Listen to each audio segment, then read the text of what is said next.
Pemirsa, Satres Narkoba Polres Prabu Muli menangkap seorang pria asal Kabupaten Pali yang hendak mengedarkan sabu seberat 30,08 gram di wilayah Prabu Muli.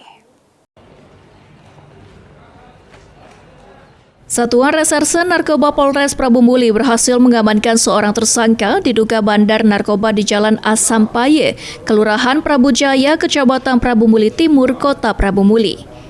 Tersangka berinisial DD, warga Kabupaten Pali, ditangkap saat akan mengantarkan narkotika jenis sabu ke wilayah Kota Prabu Muli.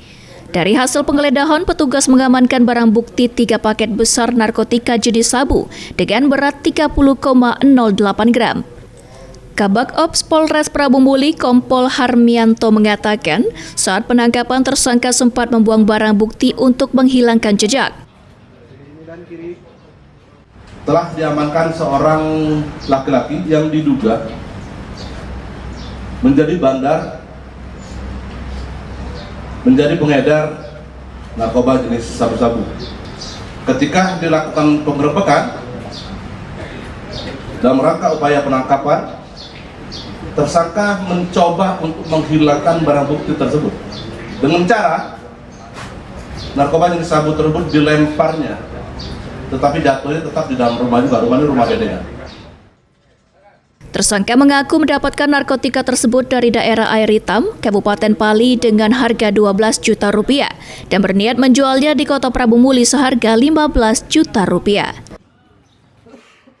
Kamu barang itu Kak Dede? Barang itu dari mana? Mignan. Dari Air Hitam. Berapa itu belinya? 12 juta. Rencananya? 15 juta juga. Berapa? 15 juta. Dijual di Prabu.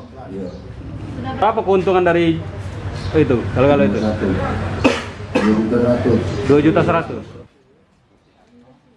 Untuk mempertanggungjawabkan perbuatannya, tersangka dijerat dengan pasal 114 Subsider, pasal 112 Undang-Undang Narkotika dengan ancaman maksimal hukuman 20 tahun penjara, seumur hidup atau hukuman mati.